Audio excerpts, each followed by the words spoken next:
Hello, welcome to SWOON LAGOON. So have you ever wondered why 1 month you might have really great clear skin and then a month or even a few weeks later it's problematic, there's issues going on? Well, do these brown spots look familiar to you?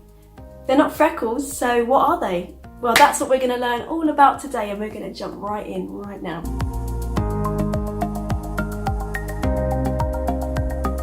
So those dark patches are often referred to as brown spots, black spots, age spots, liver spots, and they're kind of the smaller and faint ones that you can see on your face. But if you get larger, so it's a larger span and they're darker, that can be hyperpigmentation, and that can also be melasma. Although these are often found in people over 40 and into the later stages of life, it can happen to anyone at any time, caused by internal or external factors. So those triggers are sunlight exposure, hormone imbalance, certain medications, birth control, which can send your hormones right out of whack, vitamin C deficiency, even stress, and also the hormone changes that can happen during or after pregnancy. The most common internal triggers are hormone imbalance, but then also the deficiency in vitamin C. So did you know that your skin, your epidermis, is actually collagen? And collagen is, well, vitamin C has a really huge role in producing collagen. So if you are deficient in vitamin C, your skin is going to be suffering. Maybe it's not visible now and it will show later. The most common external cause of the dark spots on your face is the UV sunlight. But guess what?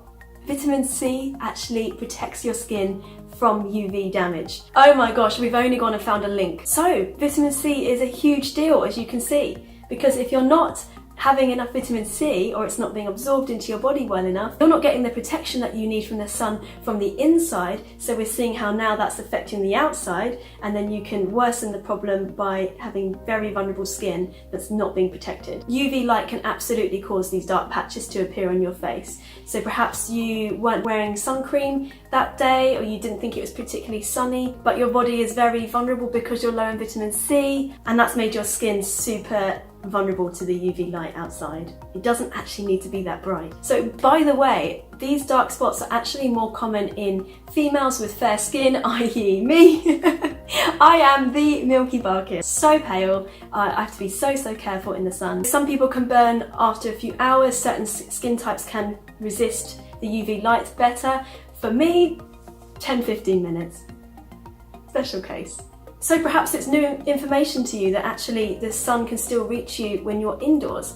I think people often just apply sunscreen when they're outside, but really some doctors recommend that you apply sunscreen even indoors, so ideally 9 in the morning, 12 o'clock and then 3 in the afternoon. So if you want to know the facts, the melanin, it's called melanin in your skin, which produces your skin pigmentation. When it is exposed to UV light, it overstimulates and it starts producing more and more pigmentation, and that's what produces these dark spots. That's the process. So that's as these cells oxidize, and oxidization means that it produces free radicals. There's a lot of terms here, I'm going to get into it. I'm getting sciencey on you, so here we go. So each atom in your body has electrons around it, and the electrons hang out in pairs. But when that atom is oxidized, some of the electrons lose their pair and they get really upset about it. And so they start to snatch electrons from other atoms, which then causes them to be angry and to try and snatch one from another. And it sets off this chain reaction that goes on, and it leaves damage in its wake. So what you and your body desperately need is antioxidants. And antioxidants are wonderful things. They're atoms that come in and they have more electrons than they need, and they're very happy to share with the disgruntled, angry electrons who are lonely without their pair. So they just give out and balance it all out, and it just stops the domino effect, which prevents skin damage, internal organ and tissue damage, premature aging, immune assault, illness, and even cancer. Bet you want some antioxidants now, right? So where can you get them? You can get them in lots of food. So goji berries, I love that word, goji berries.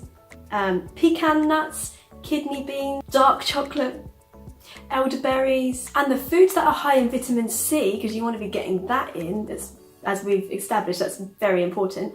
They're going to be your fruits that are grown in warmer climates, your mangoes, papayas, pineapples, those type of things.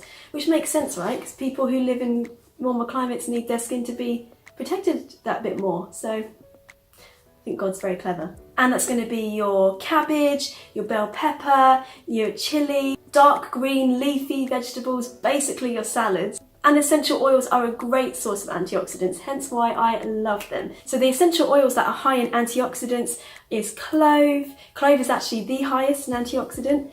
You've got cinnamon, you've got thyme, basil, oregano, geranium, clary sage.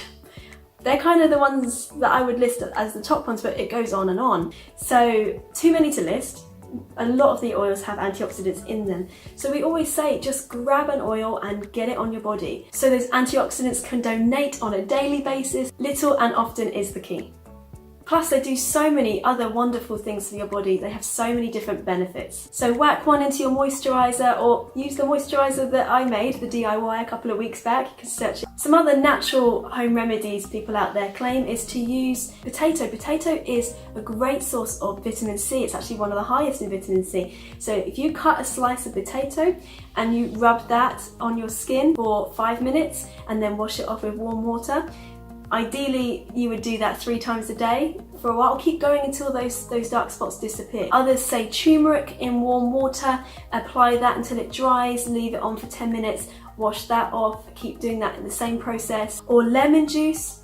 Lemon juice, as you know, anything citrus is a high form of vitamin C, so you'll be putting that on, waiting for that to dry, leaving that on for a while, washing it off. The same with aloe vera. So now that we've learned really how important it is to be protected from the sun, that was one of the main things, we also know that a lot of the sun creams out there are highly toxic. There is a bunch of stuff in there that really we don't want to be putting on our skin. So I really much prefer a natural route if I can. And a great sun cream that I found was one by Badger, and Badger is a really great company. They use really natural ingredients, and that's really what they're known for. So big thumbs up from me. The only ingredients in it is extra virgin olive oil, jojoba oil, shea butter, cocoa butter, beeswax and sea buckthorn extract. And that is paired along non-nanoized zinc oxide. So that's really what you want to be looking for when you're looking for a natural sun cream.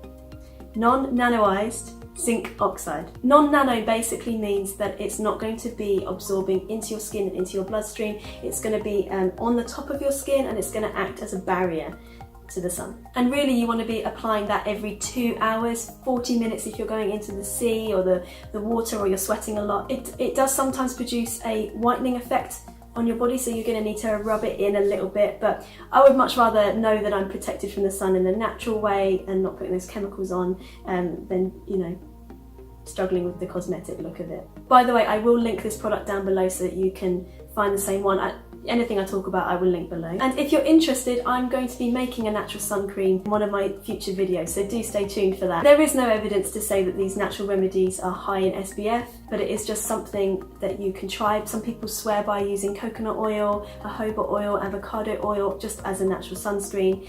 Like I say, there aren't enough studies done about these things because it's very expensive to conduct that kind of research when companies just aren't interested in looking into that now, because sun cream seems to be working great for them. I don't think a lot of us have really clocked on to the ingredients in them yet, so it's not been that massive push or need for a change of ingredients, which makes it difficult when you want to do home remedies. But I suppose as with anything, you look into it for yourself and decide if you want to give it a go and maybe take that risk. And the last thing to mention is you can use essential oils in your sun cream, so that will be coming up.